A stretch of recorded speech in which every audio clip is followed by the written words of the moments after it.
अपने तमाम देखने और सुनने वाले मौजूद सामीन को अस्सलाम वालेकुम। दोस्तों, इंसान जब बुलंदी से गिरता है तो उसे बहुत तकलीफ होती है। अब ये बुलंदी जितनी ज्यादा होगी, गिरने में इतनी ही तकलीफ होगी।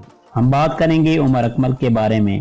वो उमर अकमल जो किसी वक्त पाकिस्तानी टीम के रुए रवां थे। जब वो टीम में आए तो किस तरह उन्होंने अपना नाम बनाया, लेकिन वो क्या वजूहात थी कि उमर अकमल पाकिस्तान क्रिकेट टीम से बाहर हो गए। अपनी आज की इस वीडियो में हम इसी टॉपिक पर बात करेंगे। हम 2009 के बरसात वाले हबसज़दा दिनों की बातें कर रहे हैं। वही 2009 जिसमें पाकिस्तान क्रिकेट सबसे बड़े हादसे का शिकार हुई थी, यानी श्रीलंकन टीम पर हमले का साल। मुझे सामीन, ये वही साल था जब एक बड़ी फतह भी पाकिस्तान के हिस्से में आई थी, यानी T20 वर्ल्ड कप की तारीखी फतह। लेकिन वो हवा का एक झोंका ही साबित हुई और पाकिस्तानी टीम एक बार फिर अपने परेशान कुन दौर में वापस जा चुकी थी। तब अगस्त की इस घुटनज़दा शाम में ठंडी रूह को सरशार करती हुई हवा का झोंका बनकर उमर अकमल आए। श्रीलंका खिलाफ अपने तीसरे ही मैच में न सिर्फ सेंचुरी खड़का दी बल्कि एक रोशन मुस्तकबिल की नवीद भी सुना दी। इनमें सुपरस्टार के सारे लवाजमात मौजूद थे। शॉट्स की मुकम्मल रेंज, तकनीकी तौर पर बहुत ज्यादा मजबूती और सबसे बढ़कर एक शेर जैसा दिल, जो किसी भी बल्लेबाज के लिए इंतहाई जरूरी है। फिर इसी साल न्यूजीलैंड के बाउंसी और स्विमिंग पिचों पर भी उन्होंने अपने पहले ही टेस्ट में सेंचुरी बना दी। न सिर्फ सेंचुरी बनाई बल्कि पाकिस्तान बैटिंग का सारा बोझ अकेले ही उठाते नजर आए। ईद वाले दिन सुबह सुबह पाकिस्तान डोनेडिन टेस्ट तो हार गया, लेकिन उमर अकमल ने अपनी काबिलियत का दायरा टेस्ट मैचों तक बढ़ा दिया। शेन बॉर्न को लगाए गए शानदार शॉट्स आज भी खून गरमाते हैं। न्यूजीलैंड में अपनी पहली टेस्ट सीरीज में वो दोनों टीमों की तरफ से सबसे कामयाब बल्लेबाज साबित हुए थे। हालांकि इस टीम में मोहम्मद यूसुफ, मिसबाहुल हक और सलमान बट जैसे कोहना मश्क खिलाड़ी भी शामिल थे। फिर इस सीरीज के फौरन बाद ऑस्ट्रेलिया की मुश्किल तरीन सीरीज में भी उमर अकमल पाकिस्तान की तरफ से दूसरे बेहतरीन बल्लेबाज साबित हुए।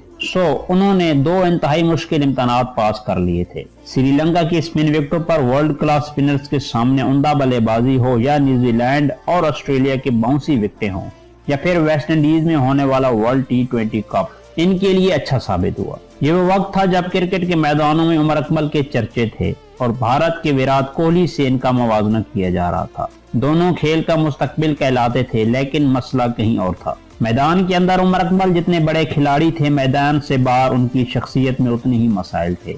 उमर अकमल बदनसीब थे कि उन्हें भाई का गैर मशरूत ताउन हासिल था। बदनसीब इसलिए कि ये ताउन मुस्बत नहीं मनफी था। बड़े भाई हमेशा आपका हाथ पकड़कर आपको चलाते हैं, अच्छे बुरे की तमीज सिखाते हैं, अंधेखाइयों में गिरने से बचाते हैं, लेकिन जहां कमरान अकमल अपनी जिम्मेदारी निभाने में यकसर नाकाम रहे।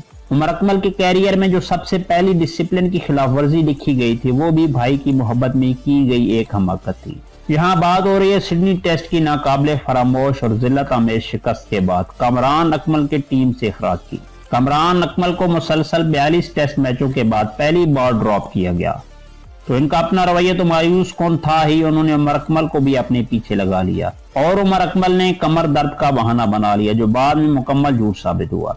यूं पाकिस्तान को जो एक बेहतरीन बल्लेबाज मिल चुका था, वो खानदानी तासुब का शिकार हो गया। मौजूद सामीन, ये पहला बदनुमा दाग था जो इनके माथे पर सजा, और इसके सबसे बड़े जिम्मेदार खुद उनके बड़े भाई कामरान अकमल थे, जो उस वक्त तक एक सीनियर खिलाड़ी के तौर पर टीम का मुस्तकिल हिस्सा बन चुके थे। कामरान अकमल बुरा भला समझते थे, लेकिन वो अपने नौमर नासमझ भाई को अपनी खुदगर्जी की भेंट चढ़ा गए। उसूलन तो यहाँ से उमर अकमल को बहुत कुछ सीखना चाहिए था कि किसी इंसान के लिए एक झटका ही काफी होता है, लेकिन जहाँ बड़ी फसल को काट रही हो, वहाँ आंखों पर पड़े पर्दे आपको कुछ देखने समझने की इजाजत नहीं देते। शोहरत जो उनका हक था, लेकिन शोहरत के साथ जिम्मेदारी भी होती है, और ये सबक उमर अकमल को ना तो बड़ा भाई सिखा सका और ना ही कोई दूसरा ऐसा मौजूद था जो उन्हें ये बातें बताता। बात करने का मकसद ये है कि उमर अकमल अभी कच्ची उम्र में ही थे जब उनके इर्द गिर्द ये सब हो रहा था।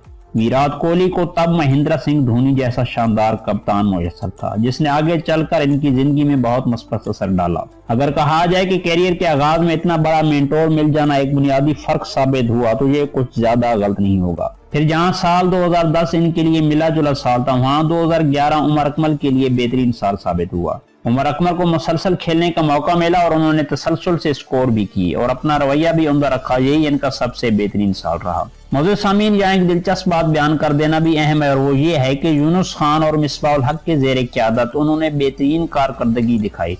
اور یہ دونوں ہی بہترین ڈسپلن اور ٹیم کے لیے کھیلنے والے لوگ تھے۔ ویسے تو اپنے کیریئر کے پہلے 6 ٹیسٹ میچ انہوں نے محمد یوسف کی زیر قیادت کھیلے تھے اور وہاں بھی ان کا کھیل عمدہ تھا، لیکن وہ آغاز کے دن تھے جب ابھی ہوا نہیں بدلی تھی۔ بگاڑ وہاں سے شروع ہوا جب سڈنی ٹیسٹ کے بعد وہ پلیئرز پاور اور خاندان کو ملک پر ترجیح دینے کے مرتکب ہوئے۔ اس پورے قصے میں محمد یوسف بھی کامران اکمل کی ناجائز حمایت کرتے نظر آئے تھے۔ 2015 کے ورلڈ کپ میں واجبی کارکردگی اور ٹیم سے اخراج کے بعد عمر اکمل ایک بگڑے ہوئے شہزادے بن گئے۔ فیصل آباد کا تھیٹر ہو یا جنید خان جیسے ساتھی کھلاڑیوں کے ساتھ جھگڑا، عمر اکمل مسلسل ڈھلان کے سفر میں تھے۔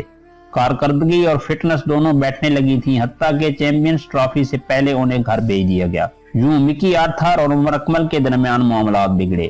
عمر اکمل نے ایک پریس کانفرنس میں کوچ پر گالیاں دینے کا الزام لگا دیا۔ مکی آرتھر چلے گئے، لیکن اس کے بعد بھی عمر اکمل کی شکایات وہی رہیں۔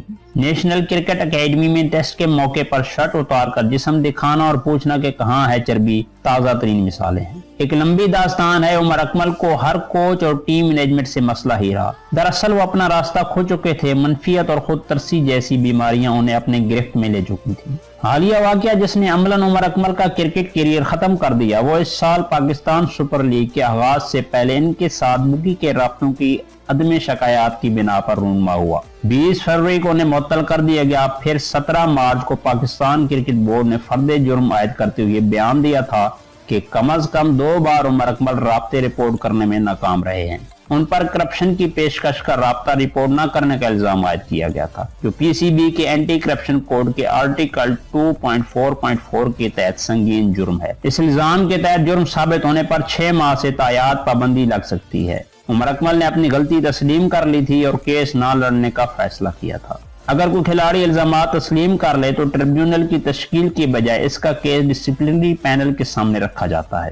اس ساری صورتحال میں وہ 14 دن میں اپیل دائر کر سکتے ہیں۔ تاہم اگر کوئی ڈرامائی تبدیلی نہیں آئی تو عمر اکمل ماضی کا حصہ بن جائیں گے۔ یوں وہ اپنے بھائی کی خود غرضی، اپنی نادانی، شہرت کو سنبھال نہ پانے کی اہلیت اور کیریئر کے ابتدائی سالوں میں چند سازشی کھلاڑیوں کا ساتھ ہونے لے ڈوبا۔ عبدالقادر آج ہم میں موجود نہیں، ورنہ وہ اپنے داماد کا یہ کارنامہ دیکھ کر یقیناً بہت افسردہ ہوتے۔